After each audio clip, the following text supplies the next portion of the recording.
Good morning, everyone. Good morning. That was a lovely introduction. Thank you so much for that. I have this habit of carrying trips in colleges, so. Before we get going, I have a confession to make. I became an actor because I had a problem. I was an introvert. You know, I'm the youngest in my family, and I was so pampered in my house that when I used to step out, I didn't know how to deal with people. So I gradually became this very shy introvert kid who could not talk. Well, I still cannot talk, and I have this stage fright. So in case, so what I do generally as an actor is I hide behind all these fascinating characters, and then I'm confident. But like right now, as I'm not acting, so there are problems that I'll screw it up. So excuse me if I falter. Excuse me if I don't make sense. Excuse me if I get a panic attack right now. But I'll try my best. We love you anyway! Alright, I would love to share my journey with you, my learnings, and in case you decide to drop out and join me in Bollywood, it will come very handy. So, I was thinking in the car, what do I talk about? What can I tell you that you already don't know?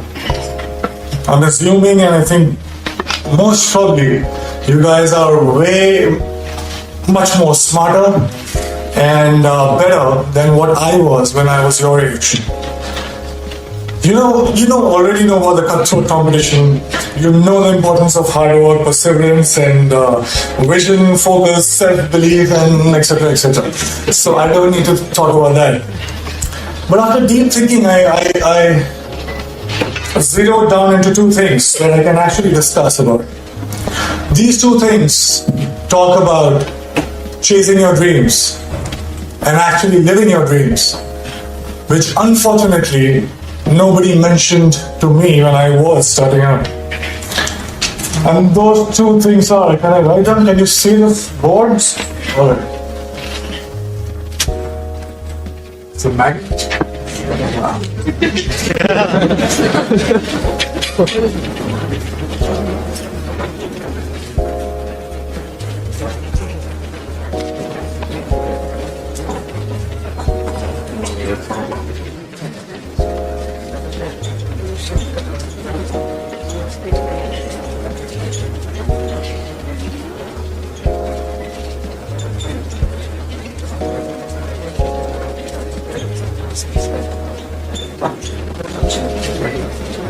I always wanted to do this in front of professors, so I just sorry for that. So those two things are the biggest lie and the only truth about success that I was told about. Now the biggest lie was money plus recognition is equal to happiness, is equal to success. So let me begin by mentioning that I come from a very middle class family. And when I was growing up, money was a big differentiator in my life. Also, in the three generations of my family that I know of, that are documented, nobody knew what fame felt like. So basically, both money and recognition were missing when I started out. So I already started out as a failure. Let me be very precise. So my family told me that I had to become an engineer. Medicals were booked for my sisters. So once I'm an engineer, then I can, try civil services examination, and then probably, that will be like opening the doors for all kind of happiness, and I'll be forever successful. I'll be forever happy. This is the conditioning that I experienced when I was growing up. All right, fair enough. Good deal. So I became very good in studies. Did fairly well in my 10th board exams. And then off I went to Delhi for my plus 2, got myself enrolled in a nice school.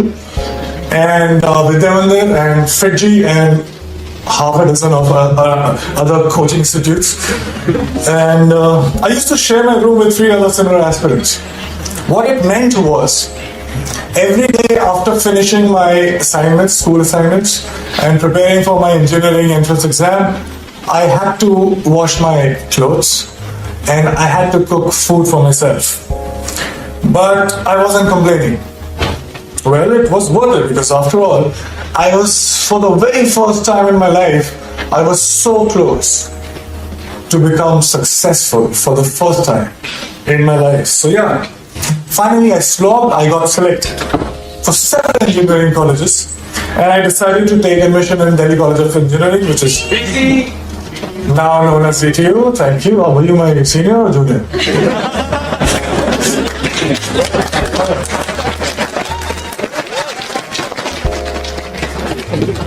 So yeah, there was a celebration like this in my family too.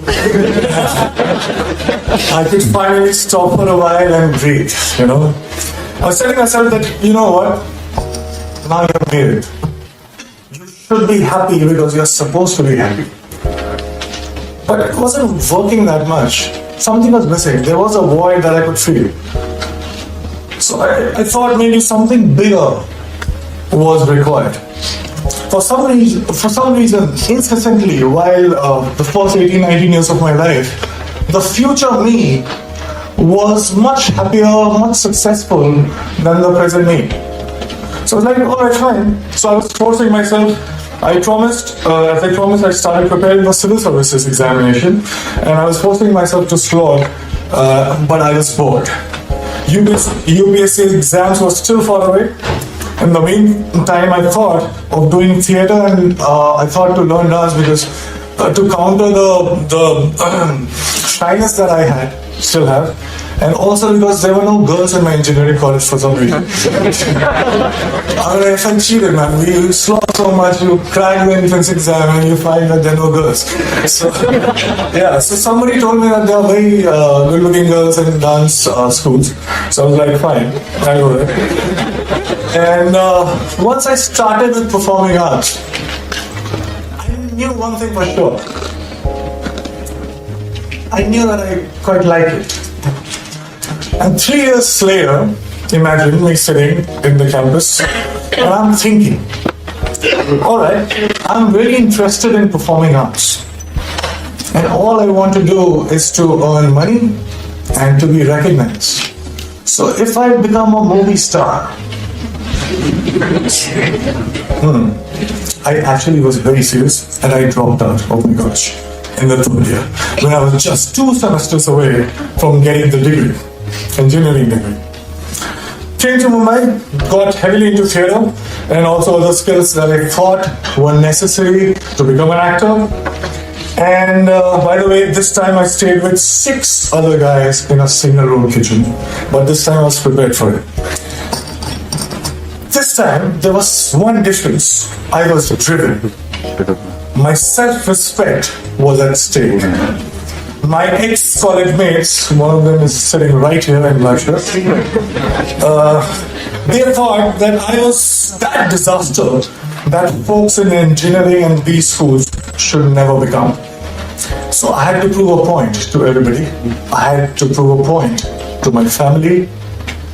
Most importantly, I had to prove a point to myself. And this was the time when I was also a background dancer. So I was dancing behind all the possible stars that you can think of, Shah Rukh Khan, Shahid Kapoor, everybody. And I was thinking to myself while I was performing, okay, it's just 3 steps away, there I have to get. And everything will be sorted. And I kept going like that. And 2 years later, guess what? I got myself my first big break. I was selected for a primetime show on a TV. Now hear me out, it was seriously a big break. Because I started earning. People started recognizing me. To be honest, I would deliberately go and roam in all these malls so that people could look at me, smile, ask for my photograph.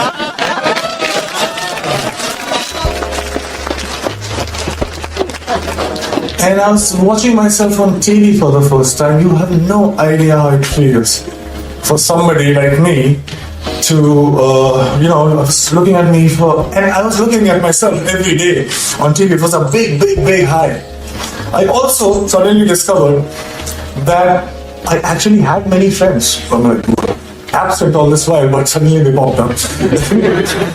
And the show became popular. I was making good money to a point that money stopped being a differentiator in my life. And I was becoming more and more popular. Now I cannot go to all those malls that I was going all alone. So I wanted somebody to be with me, to save me. So you know what I'm saying? I bought myself my first dream house. I bought myself my dream car. And just a note to you as well. I was getting such female attention that my engineering college friends could only possibly dream of.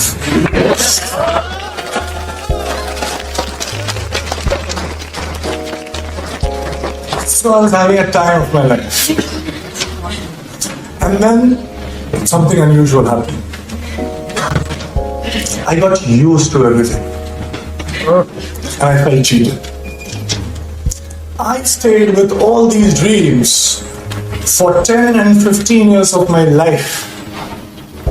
I was promised happiness and I was promised success. But all these things stayed with me just for a few days. And I'm punctuating me because I started from zero money and zero recognition. So I was not happy. How can that be? I didn't like this version of success. And the future me again was luring the present me. But this time, I decided otherwise. I would do something else. So that gets us to the second point, which is the only truth. I won't take too much time. I'll just try to keep it short. I figured something. I figured that something seemingly big things were not that big once I got them. And looking back in the past, I realized that maybe smaller things were way bigger. And there was one thing that was missing in my life that was the cause of this illusion. And that thing that was missing was now. I was all these years I was obsessed about what's gonna happen. I used to draw those flowcharts that we are taught in schools. And if this happens, I'll do that, and 6 months from now, I'll be here. So I wanted to be in control. I was so obsessed about my future. I was taking the entire responsibility about the past, but all I was doing was frequently swinging from past to future, not living in actual sense. Interaction with students, and I very humbly requested that can I get my degree back. And